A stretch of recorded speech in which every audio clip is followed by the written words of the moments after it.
Hi there, welcome to another episode of Galaxy Gardens. My name is Chrissy and today we're going to be going through all of our stored items. We have pressure canned items, we have water bath canned items, we have items that are pre-cooked and put away, we have items that we've collected and dried. I gotta go through everything. We need to make a list of what we have so we know what we have to use up before our summer garden annuals start coming in at the end of the month. I already went outside and all of our tomatoes are flowering, our eggplants are just about to flower, our peppers are gonna take a little bit more time. We've been getting a lot of hazy days because of the wildfire smoke that's coming down from Canada. And in addition to that, we've been getting a lot of rain. It's not quite as bad as the month straight of rain that we got 2 years ago. That really put a delay in the garden, but we've been getting enough rain that the peppers are just really not loving it right now. All the same, we're gonna have a lot of stuff that we're gonna probably start preserving, I expect, by the end of July. So I need some more jars, and we need to go through everything, excuse me, and see what we have. So let's go check it out, and we have a couple other updates about stuff that's going on the property.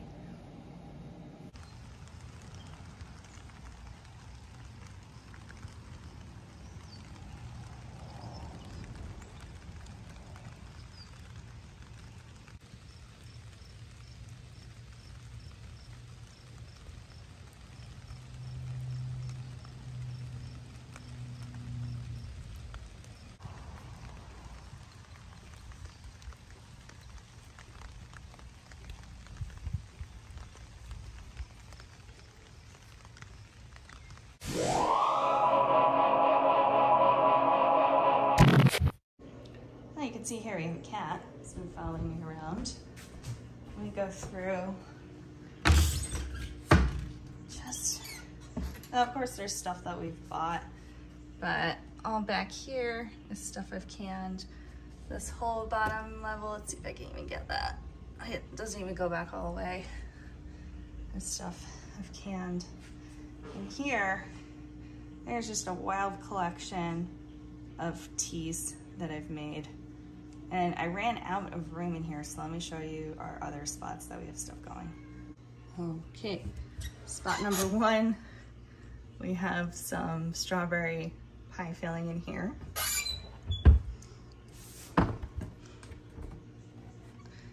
Spot number two, all of our pots and our crab stock.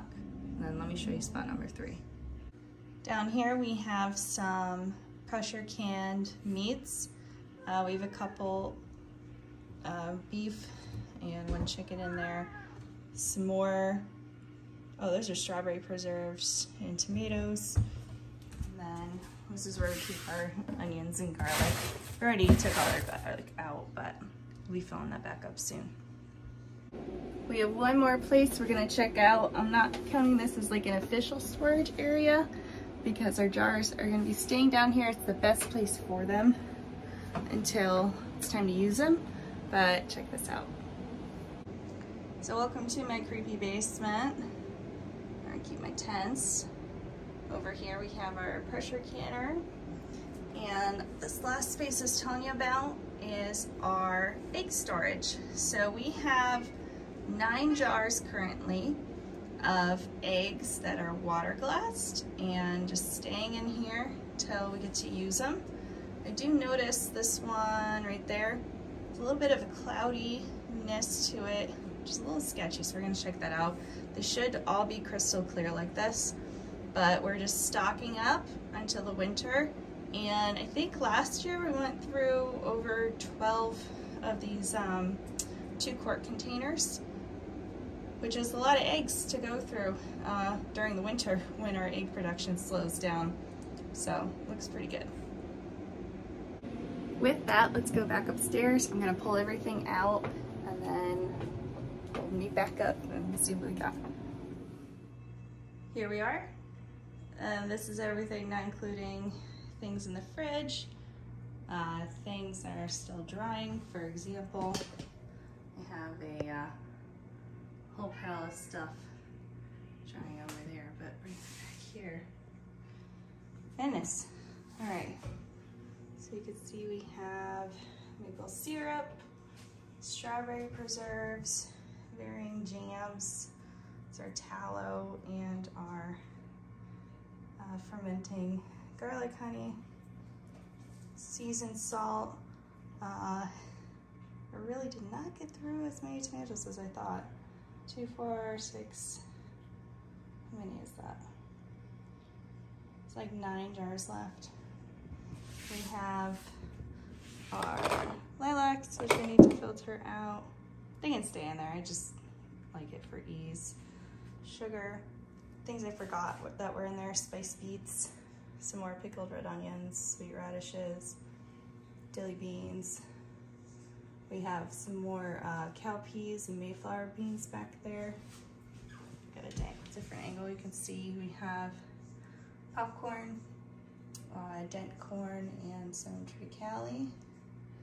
And then this whole section here are all things that we either grew or forage and have saved for tea. So I think I should probably make some tea mixes to free up some room. But wow, that's a lot of stuff. Lots of stuff. By the way, our tallow, it's doing okay. It's just a little warm in here. There's Miss Boo again. Check that out. Wow, that is quite the collection.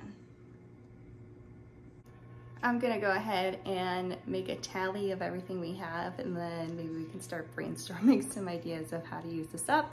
Because number one, I need the jars. Number two, the stuff doesn't last forever, especially these items that are going on 2 years. We gotta eat them. They're not meant for permanent storage. You know what? We forgot to include all our dried goods that are in here. I don't even know what half of that is. I don't remember. Obviously there's some mushrooms and stuff. So yeah, let's add that to the mix. We have about half of everything put away. I just consolidated all of our tea items. I didn't even realize I had so much gold raspberry leaf on hand, so we'll have to figure out what to do with that. But I wanted to show you what our master list is of, you know, everything we have so far, excluding those items in our spice cabinet. As you can see, we have quite a selection. You'll see the red raspberry and violet crossed off because I don't have any smaller containers, so I just decided to make some tea with them. Also put some clementine peels in there. I should cross that off. And some yarrow, so that'll be a good tea. I need to filter the lilac honey, but we have some beans, and we have a ton of tomatoes, and some stew meat. So probably not use the stew meat for this, but we're thinking of using up our tomatoes, making chili, and then we gotta figure out a way to get through all the jams. The preserved pears, I'll have to concede and eat them. I've been saving them because they were so good. But you gotta eat them. There's no point in having stuff on hand if you're not eating it. But having extra salsa is very good to have in the house because we love salsa. These are the, these are the pears. And they came out really good. Good flavor. They're from my friend's tree and I've been saving them, but we gotta eat them. Ooh, I want a snack, so I eat them right now. You know, I always think of people who end up with giant stockpiles of food in their home. And, you know, a lot of this stuff, now I'm talking about like survivalists, not just people who store their harvest. I'm talking about like hardcore survivalists, you know, who have like a doomsday shelter. And you're getting so much food in bulk. And I mean, some stuff I know is good for like 10 years or whatever, but just living in fear like that is not for us. I'd like to have at least, you know, a year's supply of food coming in from our property. but that's just so I don't have to go to the grocery store, not because of an apocalyptic scenario that might happen. And even then, I don't want to hunker down in one spot or maybe even not have access to that stockpile pending, you know, when things go down, you know. You don't think about this stuff. Maybe they do. But living your life in fear is not the way to go. So I am gonna use up our food preserves while they're still good. Sorry about that air conditioner noise. I just forget that it's on. We're gonna start divvying this up. I'm gonna leave some items out that we're gonna be using this week, hopefully. Let's put everything away. And by the way, we have 4.5 quarts worth of maple syrup. Please send me your maple syrup recipes. I really don't, I guess I could turn it into sugar. I'm gonna have to heat it up again.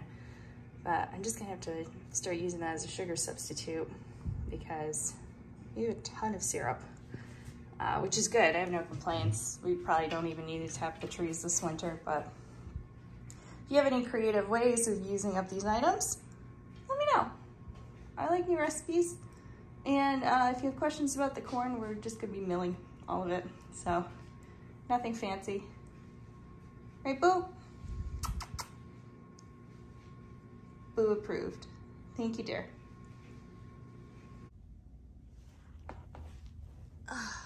We have Scout here. If you're ever wondering where she is in videos, she is always sitting on the couch.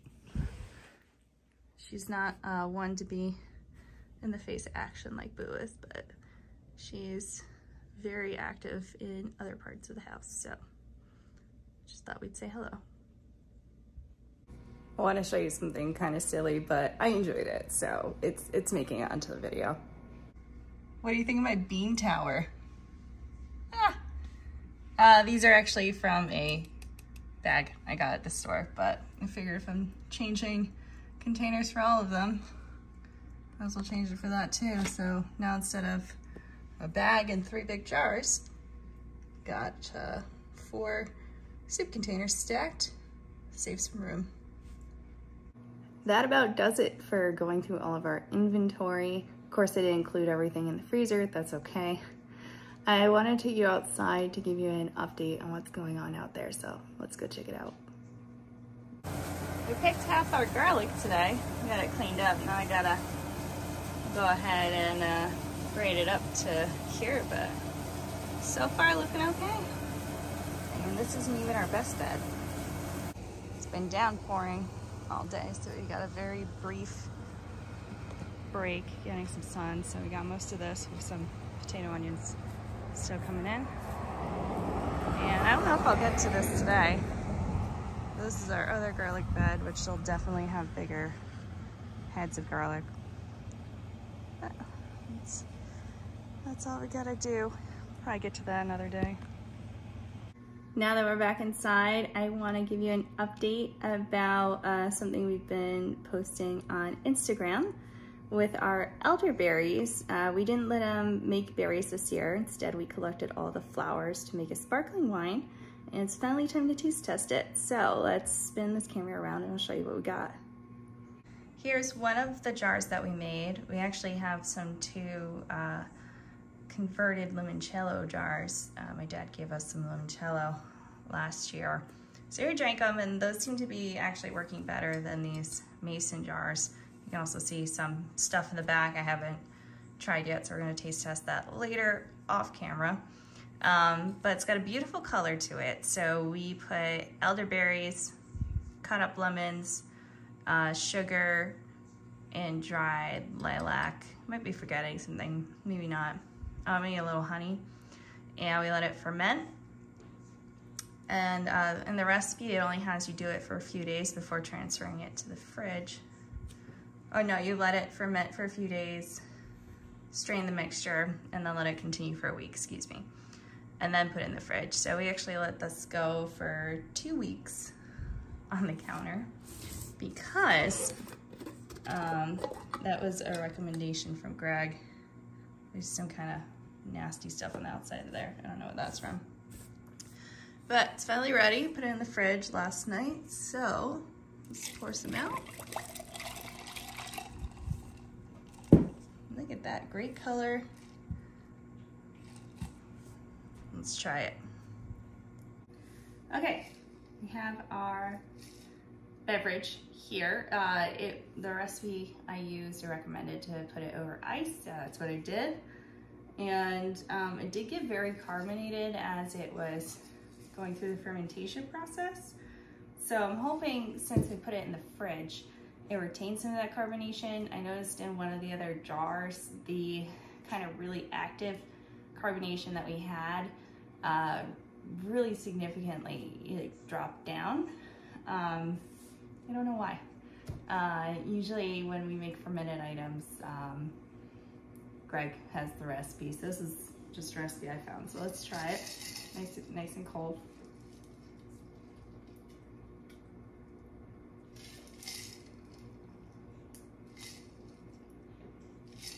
It has a really nice white wine scent, like very subtle.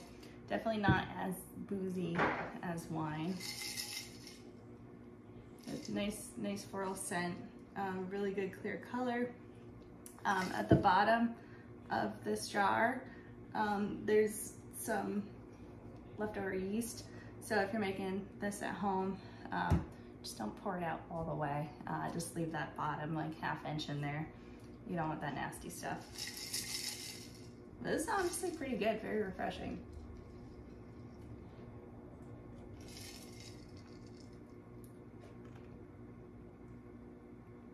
I think it was a good call to leave this out on the counter to do the bottle fermentation for another week. I think that really helped develop the alcohol content.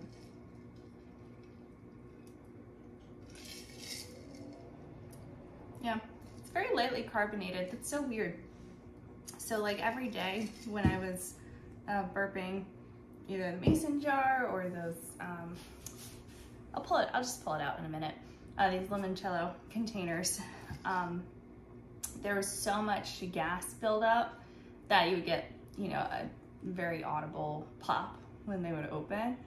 And since they went in the fridge, they're just really very muted now. And yeah, I don't know, we'll see.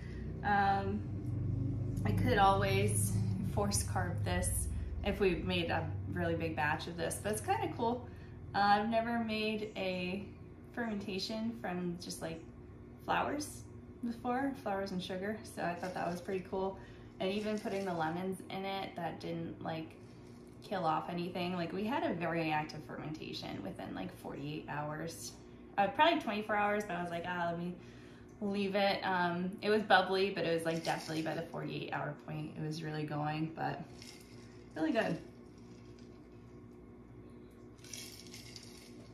I'm gonna put the recipe to this down in the description if you wanna try making it yourself.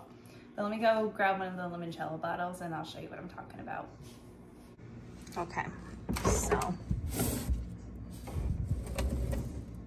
Oh my goodness. Well, I guess he gave it to us over a year ago. I thought it was from the fall. So it's one of the limoncello bottles. This is a type of bottle that can handle pressure, but barely any pop. Just stir it up a little bit. See the bubbles? So this is definitely more well carbonated than the bottle I have. It's very tasty. If you have elderberries at your house, it's definitely worth trying out. Like I said, put the recipe in the description and you can try it out for yourself. Thanks for joining me today while we went through all of our stirred goods. I hope you and yours have had a safe and fun 4th of July. We'll see you next time. I'm gonna hang out with the chickens out for a little bit and then we're gonna call it a day because it's only Tuesday. Got a whole rest of the week ahead of us. I'll see you next time.